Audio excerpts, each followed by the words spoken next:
Keeper of the Lost Cities, EXILE, Chapter 9. It's about time, Sophie whispered. Even though her hands were shaking, she'd been waiting for the black swan to make contact ever since they'd revealed themselves with her rescue. Maybe they were finally going to explain why they'd made her and what they wanted her to do. It did feel strange knowing they were still watching her, though still planting messages and clues in the shadows, waiting for her to find them. She glanced over her shoulders, half expecting to see a face peeking through the trees, but the woods were as silent and empty as ever. Sophie studied the inscription again, which must have been written in their special cipher runes, the only runes she could read, thanks to the way the black swan trained her brain. "I thought you knew the black swan's code?" She'd seen Grady looking through scrolls with cipher runes tucked in the margins. "Only a few scattered phrases." His voice had turned dark, angry almost. "What does it say?" "Let the past be a guide." She moved the compass in every direction, and the arrow always pointed north, just like it was supposed to. So the clue had to be the message itself. Couldn't they just say, "Meet us here and we'll explain everything"? Was that really so much to ask? "Put the charm down, Sophie," Grady ordered, so loud it made her jump. "What? Why?" "You're not taking another thing from them. If they want your help, they need to turn themselves in the council. Face up to their actions." "What actions?" Grady had been strange about the black swan, always getting angry or changing the subject whenever she brought them or asked about the council search to find them. "You're acting like they're the bad guys." "Grady," Adeline said, stopping him before he could reply. "Today is not the day for this." Grady sighed, and the pain in his eyes hurt Sophie's heart. Adeline was right. They were there to mourn their daughter, not talk about the hunt for the black swan. "But I'm keeping the charm," she mumbled, not looking at Grady. "It's not safe." "It's just a charm, Grady," Adeline interrupted. "What are they going to do? Track her with it? They already know where we live."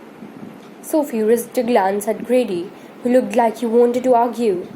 Instead, he held out his hand. "Let me see it again." Sophie hesitated, wondering if he would give it back. She couldn't imagine Grady being unfair like that. So she handed it over, and Grady held it to the light, squinting at the bracelet from every possible angle. "I suppose Adeline is right," he said through a sigh. "The charm's not dangerous, but the message is. You can do what you want with the compass, but don't you dare let them lead you around with the clue. You're not their puppet." "I know, but they also rescued me," she reminded him for what felt like the 100th time. "They're trying to help, so whatever this means, I think we should figure it out." Grady pinched the bridge of his nose like the conversation was giving him a headache. Several seconds of silence passed before Adeline spoke for him. "I think we should show it to Alden. See what he thinks we should do."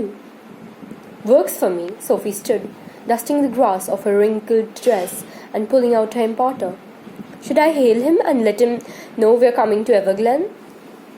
"We can't go right now," Adeline said quietly. "We still have to visit Brant. But maybe it's better if you don't." "No, I'm coming with you." All the information overload had made her forget there was another part to Grady and Adeline's annual morning tradition, visiting Jolie's fiancé. Grady and Adeline shared a look before Adeline reached for Sophie's hand. "Are you sure?" Seeing Brant is the most upsetting part of this whole process. More upsetting than visiting their daughter's grave? "Brant's not himself anymore," Grady said, like he knew what she was thinking. "It's not easy to see him so broken." His face was as haunted as a stone, and Adeline looked just as pale. "I go where you go," she told them, sounding like Sandor, minus the squeaky voice. She hadn't been much help to them at Jolie's grave, But she wasn't letting them do this alone. Not anymore. Not ever again. "An elf lives here?" Sophie couldn't help asking as the scenery came into focus. Everything she'd seen in the elven world was enormous and made of jewels or crystals or glass, with elaborate architecture and gold or silver accents. The square windowless stone structure in front of them looked more like it belonged to a human, a poor, repulsive human with ugly taste in houses. Edelyn fidgeted with the velvet satchel clasped in her white-knuckled hands. We had to move Brand somewhere he felt safe. The house didn't look safe. It looked cold and bleak. Even the land around it was nothing but jagged rocks and dark, dusty soil. "Brand's afraid of fire now, as I'm sure you can understand," Grady said quietly. He couldn't sleep until we found him somewhere that wouldn't burn. All his furnishings are fireproof. We even made his clothes specially made. "What about his family? Don't they help you guys take care of him?" Grady shifted uncomfortably, and Edelyn's eyes dropped to the ground. "It's dangerous from them. Not that Brand's dangerous. He barely moves, just stares at the wall, mumbling to himself. But the guilt..." Edelyn's voice cracked, and she cleared her throat before she whispered. "The guilt could break them apart." Grady took Edelyn's hand. "There's a reason violence and cruelty are unheard of in our world, Sophie. Our minds aren't capable of processing the guilt that come with such atrocities, or they aren't supposed to be, at least. It's why no one suspected kidnapping when you and Dex vanished, why no one wanted to believe that the Everblaze was burning. Because if one of us were to do something like that, the guilt would splinter our minds and let the darkness seep through the cracks." But why would Brand's parents feel guilty? Alden had told her the fire was an accident. They shouldn't. But guilt is an insidious thing, especially mixed with severe grief. It slips inside, casting doubt, making you wonder if there was anything you could have done, anything that would have changed.